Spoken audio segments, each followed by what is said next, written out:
వారు భావించారు. కానీ విద్యుత్ ఛార్జీలు తగ్గడం కాదు, విద్యుత్ ఛార్జీలు అమాంతం పెరిగే పరిస్థితి ఈ రోజు రాష్ట్రంలో ఉన్నటువంటి పరిస్థితి ఉంది.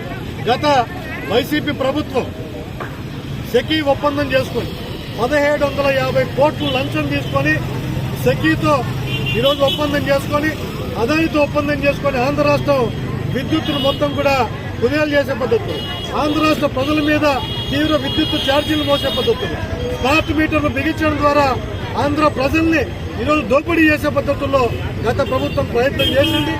ఆ గత ప్రభుత్వం చేసినటువంటి ఒప్పందాలన్నీ అక్రమాలని, అవినీతి అని ఈ రోజు ఉన్నటువంటి ప్రధాన అధికారులు చంద్రబాబు, లోకేష్ బాబులు మాట్లాడారు. మరి స్మార్ట్ మీటర్లు బిగినికి వస్తే స్మార్ట్ మీటర్లు ఆపండి, అడ్డుకోండి, వ్యతిరేకించండి. స్మార్ట్ మీటర్లు బిగించి ఉంటే వాటిని పగలగొట్టండి అని చెప్పినటువంటి ఈ కూటమి నాయకులు ఈరోజు అధికారంలోకి వచ్చి 8 నెలలైన స్మార్ట్ మీటర్లు ఎక్కడ పగలగొట్టలే.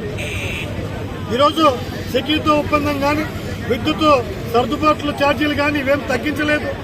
ఈరోజు సెకీతో చేసినటువంటి ఒప్పందాల్లో అక్రమాలున్నాయి. జగన్మోహన్ రెడ్డి 1750 కోట్లు తీసుకున్నాడని చెప్పి ఆరోపణ చేసిన వాళ్ళు ఎందుకోసం కేసు నమోదు చేయమని చెప్పి అడుగుతారు. అంటే ఈరోజు ఆ ఒప్పందాల్ని కొనసాగించడం ద్వారా ఆంధ్ర రాష్ట్ర ప్రజలకు మీరు ఏం చెప్పదలుచుకున్నారని చెప్పి సందర్భంగా అడుగుతా ఉన్నాం. సర్దుబాటు ఛార్జీలు వ్యతిరేకించావు, ఆ సర్దుబాటు ఛార్జీలని ఎందుకు తగ్గించావు, నువ్వు ఎందుకు ఎత్తివేయమని చెప్పేసి సందర్భంగా అడుగుతా ఉన్నా. అందుకోసమే ఆంధ్ర రాష్ట్ర ప్రజలకు చెప్పేది ఒకటే, ఈ రోజు సాంప్రదాయకంగా మన ఆంధ్ర రాష్ట్రంలో ఉన్నటువంటి తెలుగుదేశం, వైసీపీలు విధానాలు ఒకటే.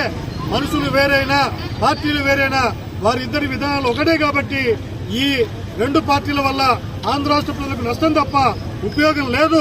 అందుకోసమే మీరు కన్నీటి కష్టాలతో దిగమింగుకొని బతకద్దు. ఈ పార్టీలు ఇచ్చేటువంటి వాగ్దానాల్ని అమలు చేసేదాకా మన పోరాటంలో ముందుకు సాగాలని, అందుకోసం సిపిఎం పార్టీ రాష్ట్ర మహాసభల్లో మేము చేసే తీర్మానాలు, మేము చేసే భవిష్యత్తు పోరాటాలకు ఆంధ్ర రాష్ట్ర ప్రజలందరూ కూడా మీరు సంపూర్ణ సహకారం అందించాలా. ప్రజా పోరాటం ద్వారానే ప్రజా వ్యతిరేక విధానాల్ని మనం వెనక్కి నెట్టగలుగుతాం. ఆ పద్ధతుల్లో ప్రజానికి ముందుకు రావాలని ఈ జాతర సందర్భం కోరుకుంటా ఉన్నాం.